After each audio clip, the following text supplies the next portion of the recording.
समरफेल्ड atomic model आपके पास पीछे हमने कई मॉडल पढ़ लिए हैं।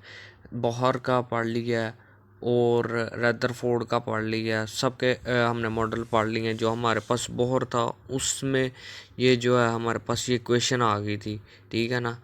हमारे पास एनर्जी की इक्वेशन आ गई थी। और फिर हमने ये भी पढ़ा कि भाई न्यूक्लियस भी रिवॉल्व करता है इलेक्ट्रॉन की तरह, उसका भी होता है।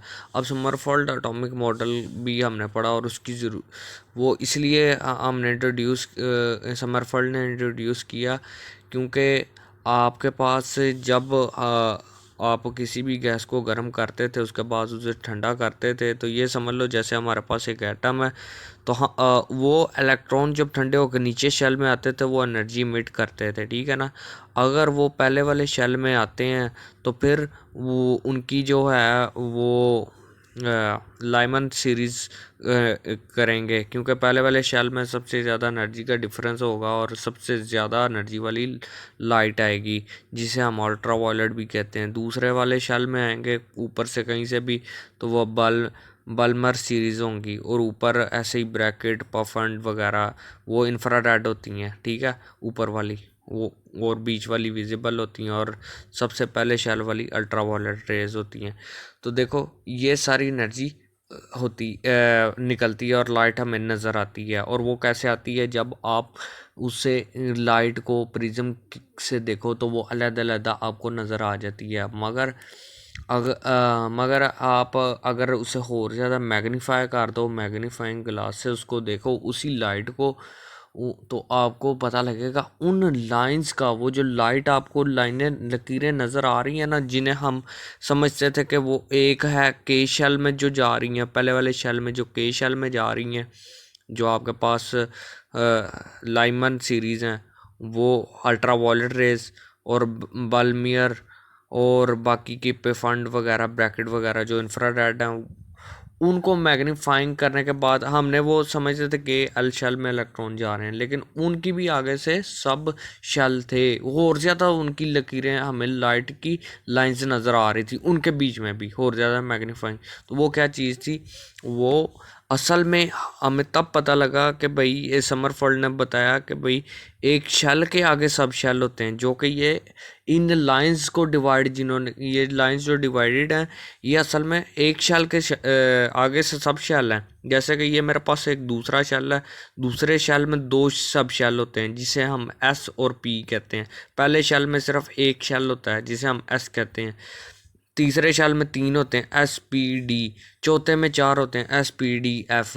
तो इनसे भी आगे से जब जो लाइट आती है वो भी अलग अलग एक सीरीज़ के बीच में अलग अलग लाइंस बनाती हैं, और वो इसकी बुनियाद है समरफेल्ड एटॉमिक मॉडल की। इसमें कहता है देखो, electron are revolving around the nucleus in the same some elliptical path with different eccentricities. कहता है कि जो इलेक्ट्रॉन है वो रिवॉल्व करता है एक न्यूक्लियस के दरमियान के इर्द गिर्द एक बेजवी शक्ल में, एक अंडे की तरह, जैसे बॉल फुल गोल होती है ना स्पेयर, हम ये कहते थे कि जो एटम है वो फुल गोल शक्ल में उसका इलेक्ट्रॉन मूव करता है।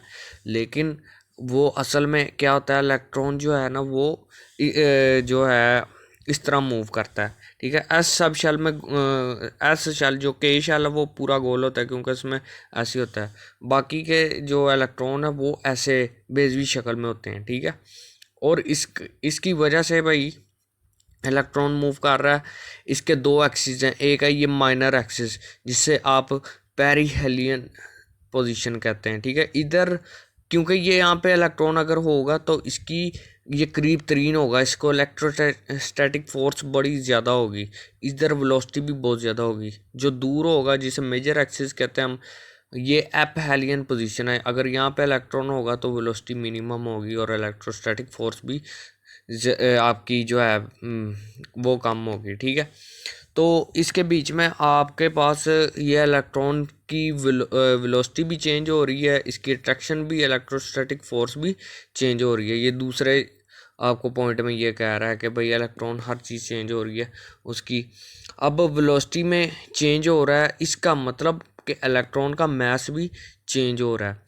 अगर मैथ्स चेंज हो रहा है, वो मैथ्स असल में क्या होता है, आप समझते हैं कि भाई मैथ्स से मुराद है कि भाई किसी चीज़ की, मैटर की क्वांटिटी, यानी कि 1 किलोग्राम है, अगर वो वेलोसिटी उसकी ज़्यादा आप कर दो, वेलोसिटी में उसकी बढ़ा दो, तो वो 2 किलोग्राम की नहीं होगी। इधर आइंस्टाइन की theory E = mc², special theory of relativity के मुताबिक जो कोई भी मैथ्स है वो ये चीज़ है कि उसमें मौजूद एनर्जी की क्वांटिटी, यानी कि अगर किसी चीज़ में काइनेटिक एनर्जी आ जाती है आइंस्टाइन के मुताबिक, उसकी मैस बढ़ जाता है, उसका मैस बढ़ जाता है।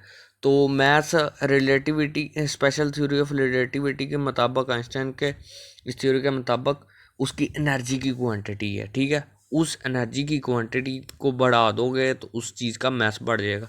तो जब इसकी स्पीड ज़्यादा होगी इसका मैस बढ़ जाएगा, जब इसकी स्पीड कम होगी इसका मैस कम हो जाएगा।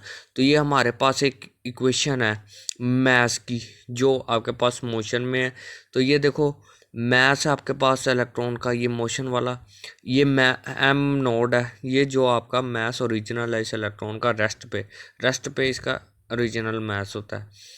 तो देखो इसके साथ ये नीचे स्पीड है, लाइट की स्पीड है, और इसकी अपनी स्पीड है, और ये -1 है। इस इक्वेशन को मैं अगले वाले वीडियो में आपको एक्सप्लेन करूँगा ये कहाँ से आई है। तो इधर अगर आपने इलेक्ट्रॉन की एनर्जी किसी भी ऑर्बिट में मैयर करनी है, या किसी भी शेल में मैयर करनी है, तो आपके पास वही बोहर वाली थ्योरी, जो हम पीछे इतने पीछे ये थ्योरी ही आगे लगती आ रही है। एटम के बीच में कोई भी आपके पास मॉडल आ जाए, उसमें आपने ये चीज़ें अप्लाई करनी है। ये आपके पास एटॉमिक नंबर है, ये आपके पास, ये हम हाइड्रोजन की, ये बेलमेयर सीरीज़ की बात कर रहे हैं, जो तीसरे शेल में से अगर इलेक्ट्रॉन दूसरे में जंप करेगा तो वो कौन सी लाइन स्पेक्ट्रम देगा। ये अल्फ़ा का मतलब ये है। तो ये एन आपके पास ऑर्बिट है। फिर इसी तरह आपके पास है 1/k है, और 3 है, और 4 और n है। ये के क्या चीज़ है, के एक कांस्टेंट है, के असल में सब शेल्स हैं आपके पास, यानी कि SPD एक शेल होता है n, यानी कि ये तीसरा शेल है, ये दूसरा शेल है। तो ये N2 है, ये N3 है, N4 है, N1 भी होता है। तो इनके सब शेल के होते हैं, यानी कि पहले शेल में सिर्फ के की वैल्यू 1 है, दूसरे में के 1 भी और 2 भी है, दो SPD भी होते हैं तीसरे शेल में। तो ये के की वैल्यू है। तो के का असल में तो सारा चक्कर है। तो के को आपने मालूम करने के लिए आप देखो, ये आपके पास दूसरा शेल है, ये तीसरा शेल है। इधर अगर के की वैल्यू अगर मैंने मालूम कर रही है कि भाई इसमें कितनी ज़्यादा के की लाइंस बन रही हैं, तो देखो इधर 6 बन रही हैं। एक इस शेल में से पहले वाले में है, इस शेल में दूसरे शेल, ये दूसरा शेल है एल, जिसमें 2 सब शेल हैं। ये तीसरा शेल है जिसके अंदर 3 सब शेल हैं।